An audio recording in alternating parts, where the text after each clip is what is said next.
Graça e paz, povo de Deus. Como vocês estão? Aqui é o pastor Márcio Paula e você está no seu portal bíblico, dando sequência ao nosso estudo no segundo trimestre de 2020 da revista da CPAD, a Igreja Eleita, um estudo maravilhoso, aprofundado na carta de Paulo aos Efésios. Pastor comentarista, pastor Douglas Batista. Eu estou certo de que tem sido de grande enriquecimento espiritual. Vamos fazer uma oração e darmos início então à nossa reflexão neste dia. Vamos orar então. Senhor, nós te louvamos e engrandecemos o teu nome, que é sobre todos os nomes. Queremos pedir, ó Pai, que nesta noite, nesta manhã, nesta tarde, quando este internauta acenderá este assunto, que o Senhor possa edificá-lo através desta reflexão e que seja de grande valia para a sua vida cristã diária. É o que nós pedimos e pedimos no nome de Jesus. Amém. Antes de nós fazermos as nossas leituras pertinentes a este assunto, eu gostaria de pedir que você que tem apoiado este canal, quero dizer que este canal é nosso, e que você possa compartilhar este conteúdo no seu grupo eclesiástico, no seu grupo familiar, compartilhe com quem você ama este assunto tão maravilhoso, que você possa clicar no joinha aqui na parte de baixo deste vídeo, né? Isso é sinal que você está gostando do conteúdo e é uma forma de você apoiar este canal. Se você ainda não é um inscrito, se inscreva neste canal, apoie este canal para que nós possamos crescer e divulgar esta palavra tão maravilhosa para todos os quatro cantos da terra. Nós vamos fazer agora as leituras pertinentes a este assunto. Eu gostaria que você acompanhasse aí na sua Bíblia. Pegue a sua Bíblia física. Se você não tiver a sua Bíblia física, pegue o seu smartphone, o seu tablet, o seu notebook. Mas não percamos o sentido de congregação, a Bíblia física nas mãos, para que possamos fazer esta leitura que vai fundamentar esta reflexão de hoje, com o tema A Condição dos Gentios sem Deus. Esta lição é maravilhosa e eu já fiquei ao longo do dia refletindo, avaliando todo o conteúdo e eu estou convicto de que será de grande edificação espiritual para a sua vida. O textuário proposto para esta reflexão está na carta de Paulo aos Efésios, capítulo 2, versículo 11, que diz: Portanto, lembrai-vos de que vós, noutro tempo, ereis gentios na carne e chamados incircuncisão pelos que na carne se chamam circuncisão, feita pelas mãos dos homens. Efésios 2, versículo de número 11. A verdade prática desta nossa reflexão diz que, outrora sem Deus, por meio de Cristo, os gentios tornaram-se descendência de Abraão e herdeiros das promessas. E a nossa leitura bíblica, ela está inserida dentro da carta de Paulo aos Efésios, capítulo 2, versículos 11 e 12, e também na epístola de Paulo aos Romanos, capítulo 4, versículos 12 ao 14. Vamos ler juntamente, você com a sua Bíblia física, e nós iremos então ler a palavra do Senhor neste momento.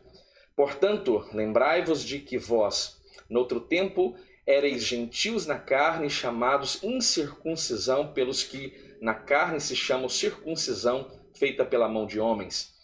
Que naquele tempo estáveis sem Cristo, separados da comunidade de Israel e estranhos ao concertos da promessa, não tendo esperança e sem Deus no mundo.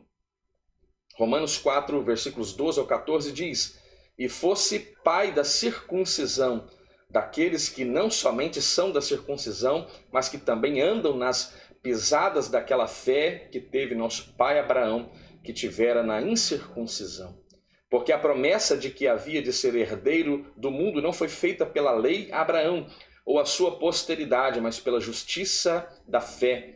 Pois se os que são da lei são herdeiros, logo a fé é vã e a promessa logo é aniquilada. Estes são os textos que fundamentam essa nossa reflexão deste momento tão maravilhoso. Esta lição irá ser ministrada no próximo domingo nas Assembleias de Deus no Brasil, mas nós já estamos aqui nos alimentando deste precioso alimento para nossa edificação espiritual. Dentro de todo este contexto, nós temos alguns objetivos que precisam ser observados no final desta reflexão, se alcançados. E eu quero suplicar ao Espírito Santo de Deus que traga toda esta compreensão, que todos esses objetivos sejam de fato alcançados ao longo de toda esta reflexão. Então, o objetivo geral para esta reflexão diz que nós temos que esclarecer de que modo os gentios viviam ou estiveram privados da promessa messiânica. E dentre o objetivo geral, nós temos alguns objetivos específicos que também devem ser observados dentro de todo este contexto. E o primeiro deles é conceituar espiritualmente a circuncisão e a incircuncisão. Também explicar a antiga condição dos gentios sem Deus e sem Cristo. E afirmar que, desprovidos de Deus, os gentios marchavam para a perdição eterna. Veja, este assunto está relacionado à condição dos gentios sem Deus. Nós podemos, para fomentar esta nossa reflexão, nós podemos até fazer uma leve alteração no título desta lição, que afirma a condição dos gentios sem Deus, e nós poderíamos também intitular esta lição como a nossa condição sem Deus, porque de fato essa é a mais bela e a mais coerente aplicação para essa temática, haja vista nós estarmos enquadrados neste aspecto que tange as nações gentílicas. Então veja, nesta lição de hoje nós vamos ver e nós vamos com muito carinho, com muita atenção refletir aquilo que o apóstolo Paulo, escrevendo aos Efésios, nos lembra e traz à nossa memória a questão dos gentios, que antes da regeneração eles eram incircuncisos e haviam experimentado, e eu achei muito curioso esta posição do comentarista, pastor Douglas Batista, que estavam então os gentios experimentando 5 formas de privação. E veja, a primeira delas, estavam sem Cristo. Segundo, estavam separados de Israel. Terceiro, estavam alheios, estavam alienados quanto à promessa. Quarto, viviam sem uma única sequer esperança. E quinto, viviam sem Deus no mundo. É aquilo que está inserido dentro de Efésios capítulo 2, versículos 11 e versículo 12, que lemos dentro do contexto da leitura introdutória desta nossa reflexão. Logo, então, na sequência, nós vamos abordar cada um desses pontos e observarmos então esta condição a qual os gentios viviam antes de serem alcançados por essa tão maravilhosa graça. Há um ponto central nesta reflexão que diz que os gentios tornaram-se descendência de Abraão. Olha que coisa gloriosa! Se tornaram então descendência de Abraão, logo herdeiros de todas as promessas que foram feitas também a Abraão. Nós já temos estudado, e eu gostaria que você entrasse neste canal, no seu portal bíblico, e nós já temos todas as demais lições aqui anteriormente ministradas na nossa playlist sobre a igreja eleita, né, que você possa entender de forma muito precisa esta sexta lição. Você pode fazer uma avaliação de todas as lições anteriores e você vai, porque cada lição vai acrescentando, nós vamos aprofundando no assunto e cada lição vai sendo uma parte complementar à lição anterior. Então você está convidado a acessar os conteúdos anteriores aqui dentro deste texto e deste tema tão maravilhoso. Chamados incircuncisão. Então nós temos que primeiro conceituar o aspecto de circuncisão e incircuncisão. Veja, antes da era de Cristo, além de mortos espiritualmente, os gentios eram desprezados pelos judeus e identificados como incircuncisos. Se você trazer à sua memória o momento em que Davi está visitando aquele campo de guerra, levando mantimento para os seus irmãos, e ali ele vai ouvir que o gigante Golias está afrontando o exército de Israel, você vai perceber que a maneira como Davi vai se apresentar diante daquele gigante é justamente usando essa expressão. Quem é este incircunciso. Quem é este incircunciso filisteu, né, que afronta o exército do Deus vivo? Davi usa essa expressão, e esta expressão é um termo, eu diria, até pejorativo, e assim, então, todos aqueles que não estão nascidos ou que não fazem parte do contexto de Israel são assim denominados povos gentílicos, e como a circuncisão é um ato que vai representar a aliança feita com Deus a Abraão, o sinal físico exterior que vai configurar esta aliança de Deus com Abraão, todos aqueles então que não fazem parte são então conhecidos como incircuncisos. Então o conceito dessa circuncisão, veja, circuncisão nada mais é do que a remoção de forma cirúrgica do prepúcio do órgão sexual masculino.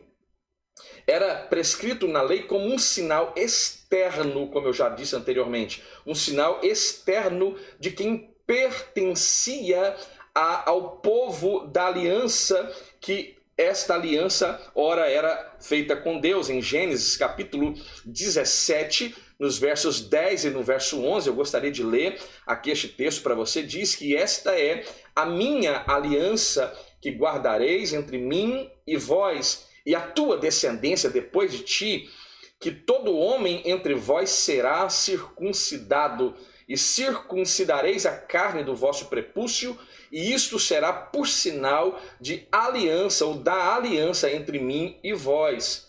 Né? Apenas em caráter de informação, Abraão ele é circuncidado aos 99 anos de idade, Ismael, seu filho com Agar, é circuncidado aos 13 anos de idade, mas nós sabemos que a partir de Isaque, todo menino nascido na casa de Abraão, ou qualquer pessoa que estivesse inserida no contexto de Abraão, ao 8º dia, este menino varão deveria ser circuncidado. Esta é uma aliança, um sinal externo de uma aliança estabelecida entre Deus e o grande patriarca Abraão. Esse procedimento ele era realizado no 8º dia de vida dos nascidos em Israel, ou estrangeiros que tenham sido comprados por dinheiro.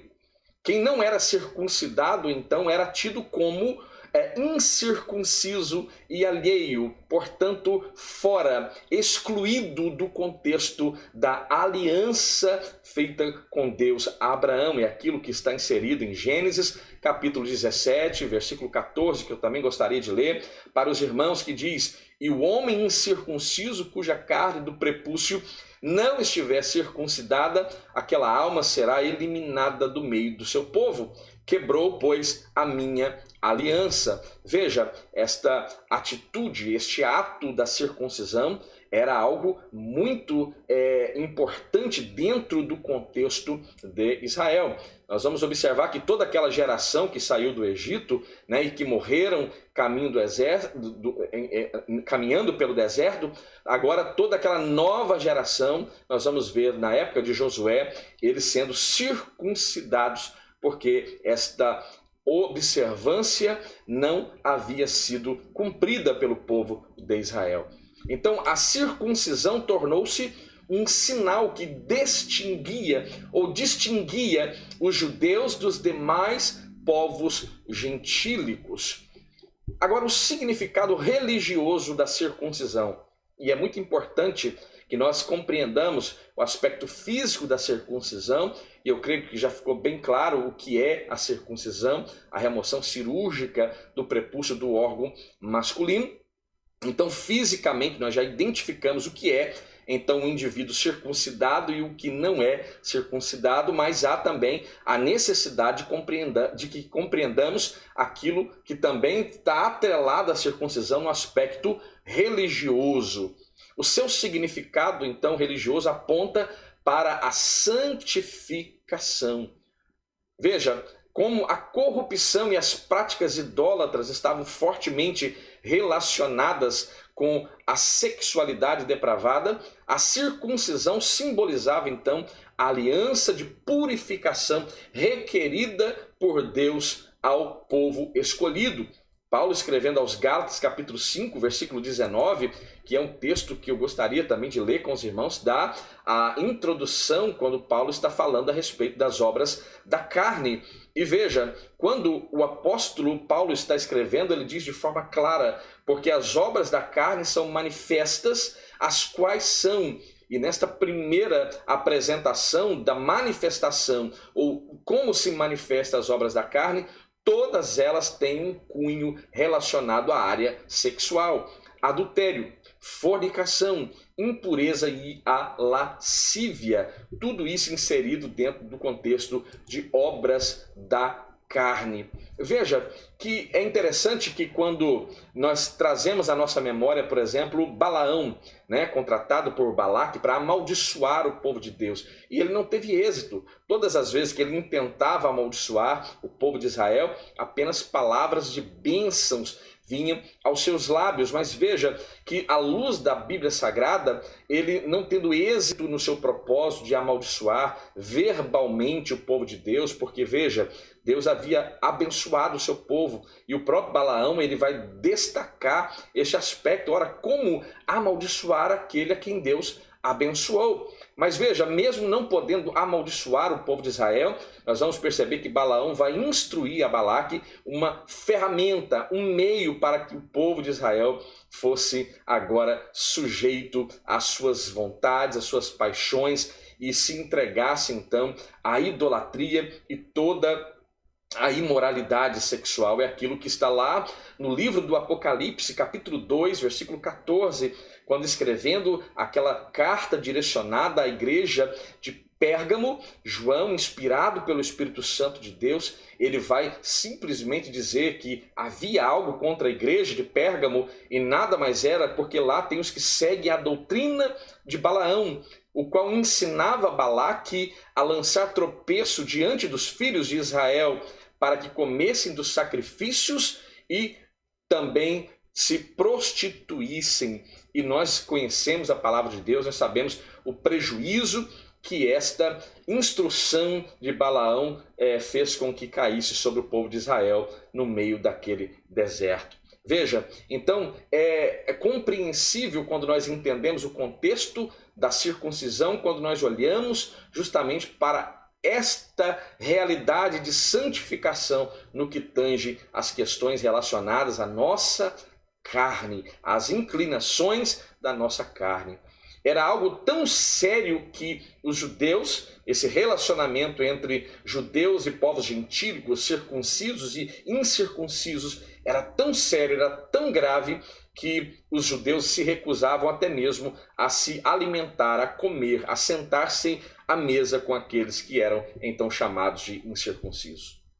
Mas Paulo, embora ele mostre toda a importância do contexto de ser judeu, ele mesmo arroga para si, e ele mostra as características que estão justamente atreladas ao povo de Israel, mas o apóstolo Paulo ele também vai diminuir a importância do aspecto da circuncisão, quando ele começa a confrontar as ideias judaicas e de um pensamento de um povo judaizante, principalmente daqueles que haviam agora agregados à fé cristã, que já faziam parte da igreja, mas que ainda estavam apegados aos conceitos da lei e queriam impor tais conceitos rituais e até mesmo de cultos e até mesmo de costumes àqueles agora recém-chegados à fé cristã. E nós vamos ver que até o tema principal para o primeiro concílio da igreja, que nós vamos ver daqui a pouquinho, já adiante dentro deste contexto. Então veja, o apóstolo Paulo ele vai diminuir a importância da circuncisão física. Ele mesmo diz no texto que lemos que a circuncisão nada mais era que um sinal externo feito por mão de homem. E ele começa a falar de uma circuncisão que não é mais a remoção cirúrgica do prepúcio do órgão sexual masculino, mas ele fala a respeito de uma circuncisão do coração. Olha que coisa maravilhosa e como o Espírito Santo trabalhava de forma poderosa na vida do apóstolo Paulo. O apóstolo Paulo então reconhece que os gentios não faziam parte da circuncisão, mas com uma ressalva. O sinal dos judeus era apenas físico e realizado por mãos humanas. Não é à toa que Paulo foi duramente perseguido pelos judaizantes, era visto como antinomista, aquele que se opõe à lei, quando na verdade ele só queria instruir aqueles agregados à fé cristã, aqueles que agora professam a fé em Cristo e que deveriam agora viver uma vida sem estar debaixo desses ritos legalistas. Mas veja, a boa nova que Paulo traz aqui é de que a verdadeira circuncisão não se trata de uma operação externa na carne que é realizada por homens, mas aquela que foi feita lá no nosso interior, e é aquela que é do coração, né? E que é realizada como uma obra do Espírito Santo de Deus, e cujo louvor não provém dos homens, mas de Deus. Escrevendo na sua epístola aos Romanos, capítulo 2, versículo 29, eu gostaria de ler esse texto maravilhoso ao seu coração, que diz: mas é judeu o que é no interior, e circuncisão a que é do coração, no espírito, não na letra, cujo louvor não provém dos homens, mas que este louvor, ora, provenha do nosso Deus. Que coisa maravilhosa! Então, assim com Cristo, o sinal de quem pertence a Deus não é circuncisão, tampouco incircuncisão, mas sim o ser uma nova criatura. É aquilo que está em Gálatas capítulo 6, versículo 15, que diz: porque em Cristo Jesus nem a circuncisão, nem a incircuncisão tem virtude alguma, mas sim o ser uma nova criatura. Por essas e outras, Paulo era duramente confrontado pelos judaizantes, e nós vamos entender e nós vamos, em alguns momentos, se compadecer do ministério do apóstolo Paulo, de como ele fora perseguido pelos tais judaizantes. Veja, o apóstolo Paulo ele está nos apresentando não uma doutrina sua particular, não uma doutrina que lhe é peculiar, mas uma doutrina que, por certo, ele recebeu do próprio Deus. Nós observamos à luz da palavra, principalmente no contexto de Santa Ceia, quando o apóstolo Paulo, narrando aos irmãos de Corinto, na primeira carta, capítulo 11, a partir do versículo 23, quando ele diz: porque eu recebi do Senhor, como também vos ensinei, e aí entra o contexto de Santa Ceia, de fato. Mas veja, nós podemos aplicar essa expressão de Paulo, porque eu recebi do Senhor, a tantos outros argumentos bíblicos, teológicos, doutrinas bíblicas extraordinárias nos são reveladas através dos escritos paulinos. Tamanha fora a intimidade, tamanho foi este ministério que este apóstolo dos gentios estava encarregado. Então ficou muito bem claro que aqui, para Cristo, estando em Cristo, é indiferente o aspecto de circuncisão ou incircuncisão. Nada disso tem valor algum, mas o que vale é aquele aspecto de ser uma nova criatura. João 3, você vai ver o diálogo de Cristo com Nicodemos e a importância ali prescrita pelo nosso mestre de nascer de novo da água e do Espírito, tornando então uma nova criatura, que é a síntese de forma mais clara e direta o sentido de regeneração. Agora, a circuncisão nesta nova aliança.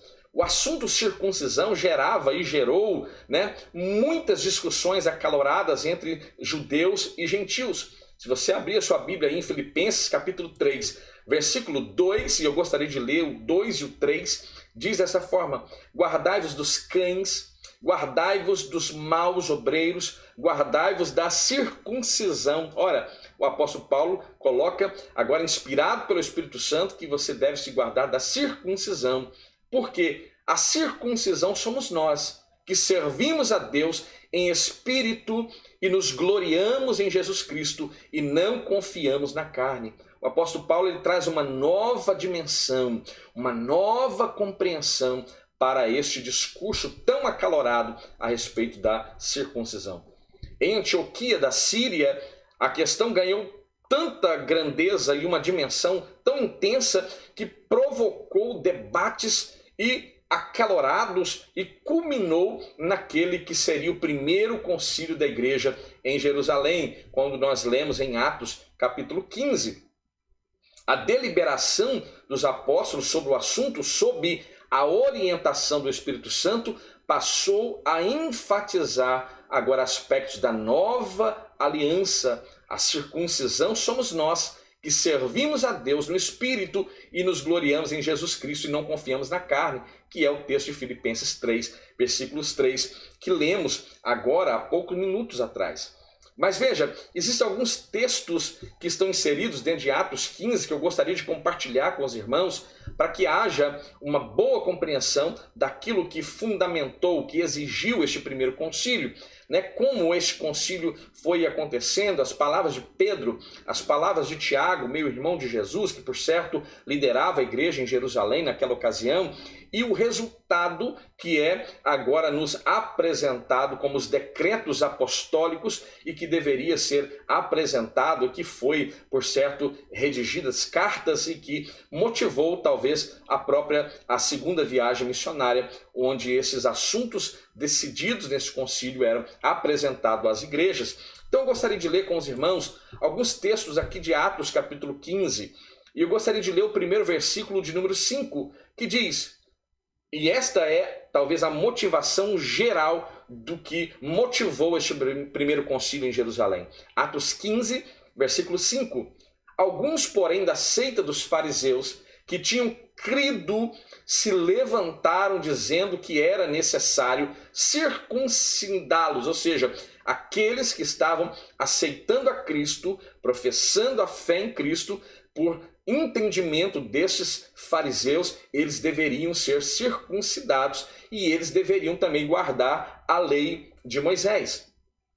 Veja, mas Pedro se levanta no meio daquele concílio, em Atos 15, versículo 9, essas são palavras do apóstolo Pedro, e o apóstolo Pedro vai dizer: e não fez diferença entre eles e nós, purificando os seus corações pela fé. Veja o aspecto de graça salvadora que se dá pela nossa fé. O apóstolo Paulo já tinha tido uma experiência maravilhosa na casa de Cornélio, nós conhecemos o assunto, né? E ali ele até mesmo, em algum momento, ele relutou em ir à casa de um incircunciso, de um gentil, mas o Espírito Santo leva, e ali uma demonstração cabal de que o Espírito Santo seria derramado tanto em judeus quanto em pessoas gentílicas. Veja, então este é Atos 15, versículo 9. E agora, veja, o apóstolo vai começar a narrar agora em Atos 15, 19 e 20, agora palavras de Tiago, diz: por isso julgo que não se deve perturbar aqueles. Veja a expressão perturbar aqueles. Aqui seria adotar ritos e costumes judaicos, que era a intenção da seita dos fariseus. Dentre os gentios não se deve perturbar aqueles dentre os gentios que se convertem a Deus, mas escrever-lhes que se abstenham, e aqui vem aqueles que são chamados de decretos apostólicos, que são se abster das contaminações dos ídolos, da impureza ou da imoralidade sexual, da fornicação e do que é sufocado e do sangue. Veja, este foi o resultado deste concílio em Jerusalém. É interessante nós notarmos que no início de todas as coisas, no Gênesis, né, havia uma unidade. Mas após a queda do homem, após, por exemplo, Gênesis 6, né, onde uma nova geração vai ser restabelecida na terra, aqui há agora uma mudança no conceito, aqui já há várias nações, aqui há a divisão das línguas, e no meio de todo esse contexto agora, Deus de fato vai escolher para si. Veja, Deus vai escolher para si, e este chamamento se dá a Abraão e seus descendentes judeus para serem o povo do pacto divino. A circuncisão dos homens judeus tornou-se um sinal exterior para lembrar-lhes da sua identidade e lembrar-lhes também da sua responsabilidade que tinham neste pacto. E é interessante nós refletirmos sobre esta responsabilidade do povo de Israel. E aqui é claro que nós temos todo o comentário aqui apresentado pelo pastor Douglas Batista, mas nós podemos também pensar e raciocinar a respeito do assunto. E eu tenho compreendido o fato de que Israel tenha pecado de forma grotesca neste propósito de evangelizar as nações que estavam ao seu redor. Através de ti, é uma promessa que surge em Abraão, através de ti serão benditas todas as famílias da terra. Israel tinha uma responsabilidade para com as demais nações que estavam ao seu lado, as nações pelas quais Israel peregrinou, as nações pelas quais Israel estava centralizado no meio delas. Israel vai pecar de forma grandiosa e falha de forma gigantesca no propósito já estabelecido por Deus para eles. É um conceito que acredito muito e creio que consigo ter amparo dentro da palavra de Deus para este conceito. Veja, agora, mas daqui a pouco nós vamos falar um pouquinho mais a respeito desta reflexão. Estranhos ao concerto da promessa é o tópico 2. E aqui nós podemos trazer mesmo de forma muito particular e assumir para nós esta responsabilidade. Nesta parte, o apóstolo Paulo aponta a situação dos gentios naquele tempo estáveis sem Cristo. E aqui você pode afirmar para si mesmo: naquele tempo eu estava sem Cristo, separado da comunidade de Israel e estranhos ao concerto, é o que está em Efésios 2, versículo 12. Uma vida sem Cristo, veja, uma vida sem Cristo, e nós testemunhamos muitas vidas vivendo de forma dissoluta, pecando de forma deliberada e vivem uma vida sem Cristo.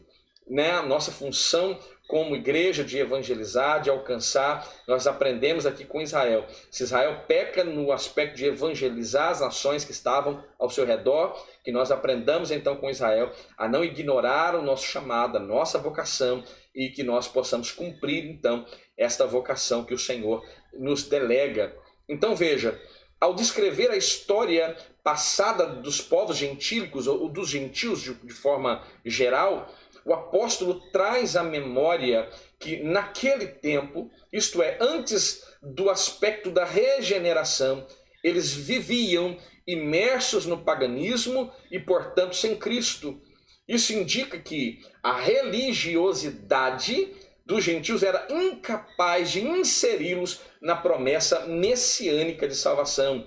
João 4, capítulo 4, versículo 22, Jesus, naquele diálogo maravilhoso com a mulher samaritana, ele diz: vós adorais o que não sabeis, nós adoramos o que sabemos, porque a salvação ela vem dos judeus. É claro que Jesus falava a respeito de si mesmo, como um descendente direto, um israelita legítimo. É curioso nós avaliarmos que o Evangelho segundo Mateus começa apresentando já a genealogia de Jesus, Mateus 1, verso 1, livro da geração de Jesus Cristo, filho de Davi, filho de Abraão, para legitimar este Cristo diante daquele povo como um herdeiro direto de Abraão e de Davi.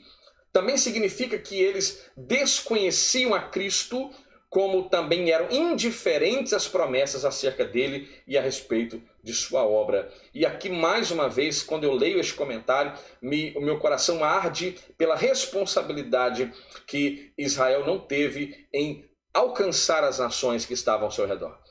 As nações que estavam ao redor de Israel, nações idólatras, povos pagãos, com os seus deuses e muitos deuses, seus panteões lotados de deuses. Israel, que tinha o seu único Deus, como está em Deuteronômio 6,4, o famoso Shema de Israel: escuta, ó Israel, o Senhor vosso Deus é o único Deus. Israel, ele se omite em pregar, em divulgar este Deus àqueles que estavam agora ao redor de Israel. Então, o aspecto dos gentios estarem separados e alheio a essas promessas, nós podemos também colocar um pouco de responsabilidade para o povo de Israel. É por isso que nesses últimos dias eu refleti muito sobre este ponto e eu entendi que Deus, pela sua presciência, entendendo que Israel falharia neste projeto evangelístico, ele já vai prover então de antemão aquele plano mais eficaz para alcançar-nos, porque nós somos estes povos gentílicos. Então aprove ao Senhor preparar e desde os tempos eternos oferecer este sacrifício, este cordeiro maravilhoso em favor da minha vida e em favor da sua vida. Separados da comunidade de Israel. Veja, ainda no versículo 12 de Efésios 2, o apóstolo vai salientar a desvantagem de os gentios não pertencerem à comunidade de Israel. Eles estavam excluídos não só, veja, eles estavam excluídos não só dos símbolos externos, mas também estavam excluídos e não faziam parte do povo escolhido. E aqui mais uma vez eu bato nesta tecla da responsabilidade de Israel em alcançar, em pregar este único Deus, a qual era o seu Deus, né, que se relacionava de uma forma tão maravilhosa e íntima com Israel. E talvez você do outro lado dessa tela possa pensar, não, mas esse conceito não está um pouco correto, né? Israel não tinha esta responsabilidade. E aí eu volto mais uma vez à palavra liberada por Deus a Abraão, através de você.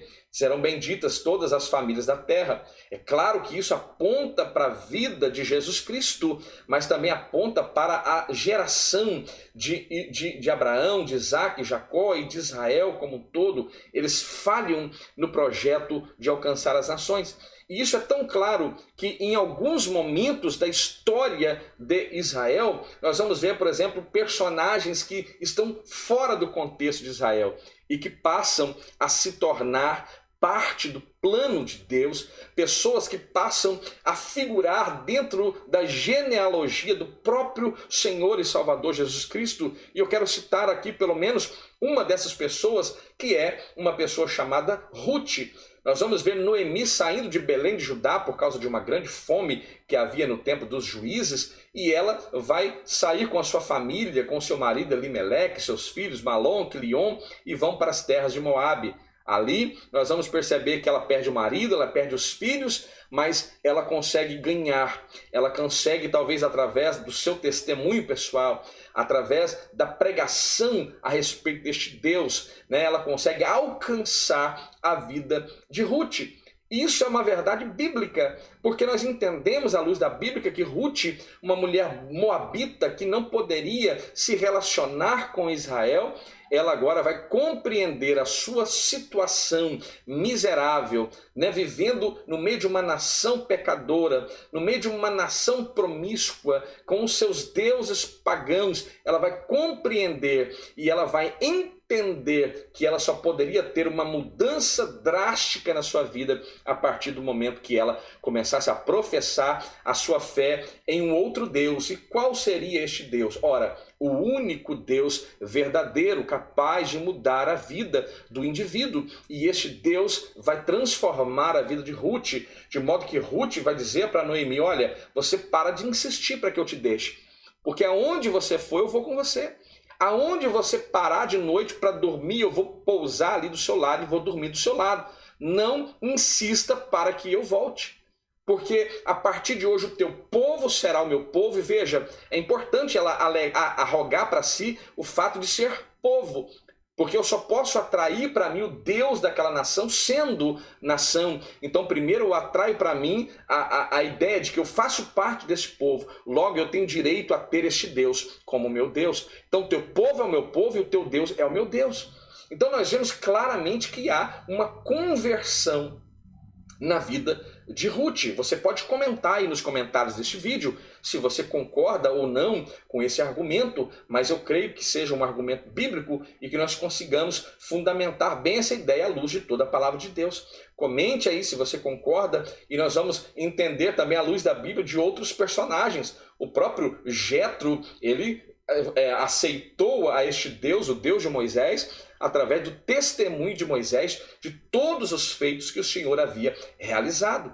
Nós vamos ver um homem chamado Naamã, que também vai se converter ao Deus de Israel. Então veja, através de Eliseu, Naamã foi alcançado ao Deus de Israel. Através daquela menina anônima, né, que servia a senhora de Naamã, ele foi alcançado por este Deus de Israel. Veja, então é possível sim, a graça ela já operava desde os tempos mais antigos. O próprio Deus, sabendo que os gentios seriam alcançados pela fé, ele pregou as boas novas primeiro a Abraão. Então veja, a palavra do evangelho, as boas novas, já estava na boca de Abraão. Então veja, isso está dentro do contexto e nos mostra a responsabilidade de Israel e como eles falharam, né? E falharam de forma absurda, na minha modesta opinião, sobre aquilo que eles estavam delegados por Deus.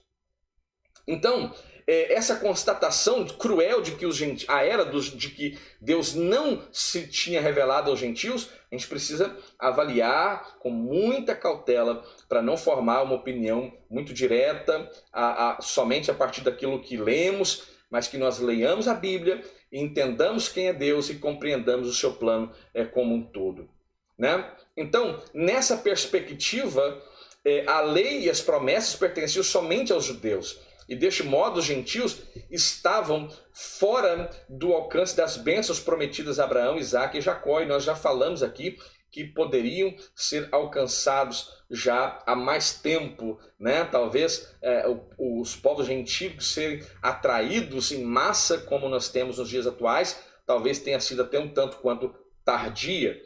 Entretanto, o que os gentios precisavam saber era por meio de Cristo. A verdade também ela está muito clara diante de nós, patente diante de nós, né? O efeito da graça salvadora na vida de nós, gentios, nos dias de hoje. Aquilo que precisávamos saber, então sabemos agora por intermédio de Cristo.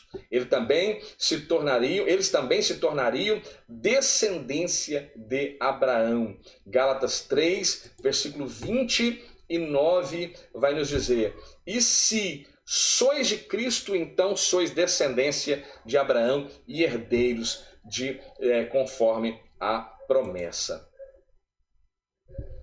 Alienados quanto ao pacto. Alienados quanto ao pacto, ou alheios em relação ao pacto das promessas.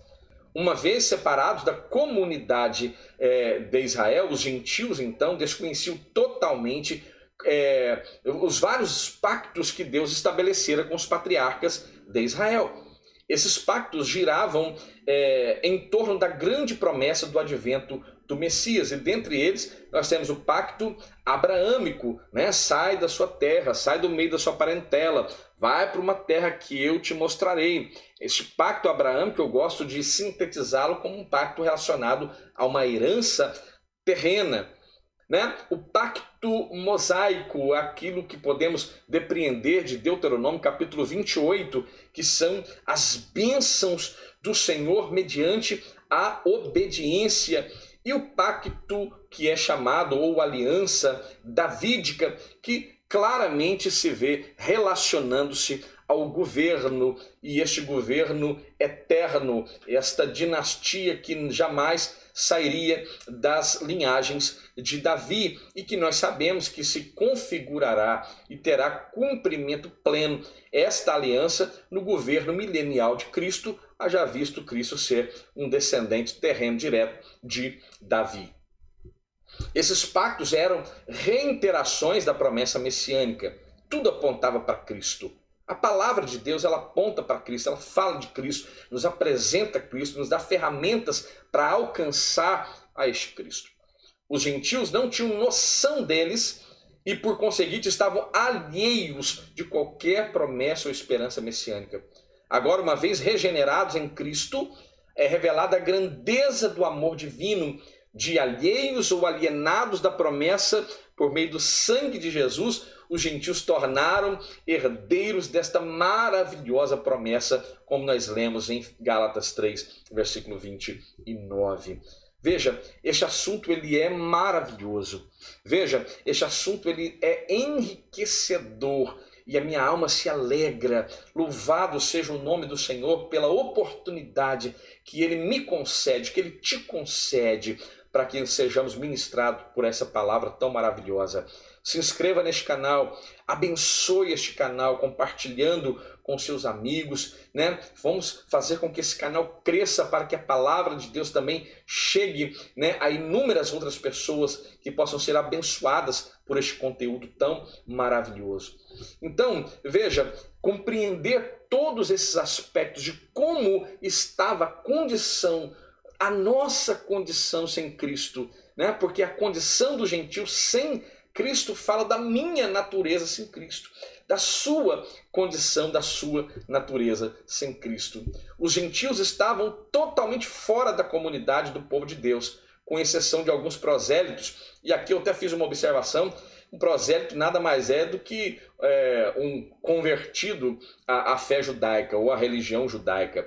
E aqui o próprio comentarista, ele acaba abrindo um parêntese, uma brecha dentro do seu próprio conceito de que o povo estava totalmente alheio, mas aqui, através dessa expressão, ele abre aqui uma brecha com todo o contexto que já apresentei aos irmãos, de que era possível sim que Israel pudesse sim ter alcançado nações através do seu testemunho como nação, como seu testemunho pessoal.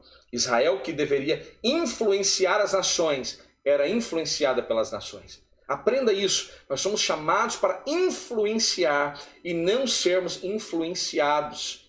Veja, quando nós olhamos para esse aspecto, nós vamos ver, por exemplo, uma rainha do sul, a rainha de Sabá. Ela sai lá dos confins da terra, possivelmente vai entrar na região de Israel por Samaria, depois chega na região da Judéia até chegar em Jerusalém para conhecer a riqueza e as grandezas de Salomão. Olha como no livro de Atos dos Apóstolos, né, recebendo o poder, recebendo a virtude, vocês serão testemunhas. E veja, a ordem de Jesus é totalmente antagônica ao aspecto que era exercido por Israel. Se você quer conhecer Israel, se você quer conhecer o templo de Israel, se você quer conhecer o Deus de Israel, pois você venha a Jerusalém. Você venha a Israel. É a força centrípeta em ação, aquela força que atrai, mas o evangelho de Cristo precisa exercer a força centrífuga, aquela força que lança para fora. É por isso que o próprio Senhor, inspirando agora a palavra de Deus, diz: ser-me-eis testemunhas em Jerusalém, veja, e de Jerusalém você chega em toda a Judéia. Em toda a Judéia você chega a Samaria, e de Samaria você chega aos confins da terra. Aquilo que Israel está exercendo é o oposto daquilo que Jesus ensina em Atos dos Apóstolos. Aprendamos com Israel. Aprendamos com os acertos de Israel. Aprendamos com os erros de Israel. E nós vamos ter uma vida totalmente glorificada, uma vida gloriosa no nome do Senhor. O terceiro ponto fala sobre viver sem esperança e sem Deus. Agora Paulo passa a descrever a situação dos povos gentílicos que viviam não tendo esperança alguma e sem Deus no mundo. Desprovido de toda a esperança. A palavra esperança traz a ideia de confiança, e nas escrituras sagradas o seu principal uso está ligado diretamente às promessas, né, divinas, e nós podemos citar aqui Salmo 130, verso 5, que é o texto que está aí na sua lição, que nos vai dizer de forma bem clara que espero no Senhor com todo o meu ser, e na sua bendita palavra ponho a minha esperança, né? Então, esse é o Salmo 130, verso 5. Podemos afirmar que os gentios eram desprovidos dessa esperança por causa de parte da sua filosofia grega, que descartava a possibilidade de uma vida além túmulo. Alguns pensamentos, né, de Epicuro e os epicureus, que são filósofos que seguem a linha de raciocínio deste filósofo grego, né, os gregos que são pais da literatura, que existem tantos filósofos famosos, né, mas que careciam de esclarecimento a respeito das coisas espirituais e eternas, e que consequentemente pudesse ser ditosa. Além dessa questão, embora Deus tivesse decretado incluir os gentios no plano da salvação, eles mesmos ignoravam essa promessa e por isso não tinham em que sustentar qualquer esperança. Ora, a esperança como a âncora para a nossa alma, né? Os gentios agora desprovidos dela, padeciam de medos e incertezas. Por conseguinte, a falta de esperança e de paz revelava a ausência de Deus, né? Não há nada pior do que um coração falto de paz, desprovido de paz, né? Mas nós temos, né, o príncipe da paz que exerce governo sobre nós, e o nosso coração, mesmo em meio às adversidades, ele goza de paz abundante em Cristo. Veja, esses gentios nós vivíamos sem Deus no mundo. A expressão sem Deus não significava que os gentios não serviam ou não acreditavam numa divindade. Pelo contrário, lá em Atos capítulo 17, você vai ver Paulo em Atenas, e é muito curioso, até a estratégia do apóstolo Paulo em pregar, né, a respeito do altar ao Deus desconhecido, e nós não vamos entrar neste mérito agora, mas segundo um escritor romano, né, lá dos primeiros séculos, ele vai dizer que havia mais de 30 mil altares dedicados a ídolos em Atenas. E isso vai trazer uma inquietação ao apóstolo Paulo lá em Atenas, e ele vai ficar incomodado, né? E ele, no seu discurso no Areópago, né, ele vai justamente falar a respeito disso. Olha, vocês são muito supersticiosos, andando no meio das suas ruas, das suas praças, eu vi que tinham inúmeros altares dedicados a inúmeros deuses, e ali encontrei um ao Deus desconhecido, e ele vai fazer uso com muita sabedoria para pregar o evangelho de Cristo. Então veja, pelo contrário, né, os gentios tinham muitos deuses, seus panteões, panteão grego, panteão egípcio, panteão nórdico, hindu, né, panteões que desde as mais remotas civilizações, como a Suméria, a Cádia, já haviam panteões de deuses, e que nós sabemos, o apóstolo Paulo, já ensinando aos irmãos de Corinto, diz que tudo aquilo que os gentios sacrificam a demônios e não a Deus. Então nós já sabemos, à luz da palavra, quais ou o que seriam esses deuses pagãos adorados pelas nações gentílicas. Assim, por meio do seu paganismo, então mais uma evidência de que eles estavam alheios, né, e alienados de Deus, que havia se revelado então a Israel. E aqui mais uma vez então a responsabilidade de Israel. Já que o Senhor se revelou a mim, eu tenho a responsabilidade de que este Deus seja revelado através de mim àqueles que estão à minha volta. Isso significa dizer que suas vidas eram regidas pela falsa ideia de divindades e estavam escravizados em densas trevas espirituais. Trata-se de uma descrição de um quadro terrível e calamitoso. Entretanto, e felizmente, veja que maravilhosa notícia, esse quadro foi alterado pela intervenção dos desígnios eternos do verdadeiro e maravilhoso Deus. João 17, versículo 3 vai nos dizer: e a vida eterna é esta, que te conheçam a ti só, por único Deus verdadeiro, e a Jesus Cristo, a quem tu enviaste. Esta palavra, ela é maravilhosa ao nosso coração. Veja, se dedique na reflexão deste assunto. Se permita ser edificado por Deus através deste assunto tão maravilhoso, tão enriquecedor. Nós estamos falando sobre a nossa condição, a condição dos gentios sem Deus. E nós temos que ser gratos ao Senhor. Quando eu leio aquilo que o apóstolo Paulo escreve aos Efésios, aos Romanos, e eu entendo a minha condição sem Deus, eu sou grato ao Senhor, eu multiplico a minha gratidão ao Senhor, porque fui alvo, ainda não sendo merecedor, fui alvo desta tão maravilhosa salvação. No outro tempo, nós éramos incircuncisos e estávamos excluídos da aliança com Deus. Separados de Cristo e separados de Israel, vivíamos alienados ao concerto da promessa, desesperançados e longe de Deus, né?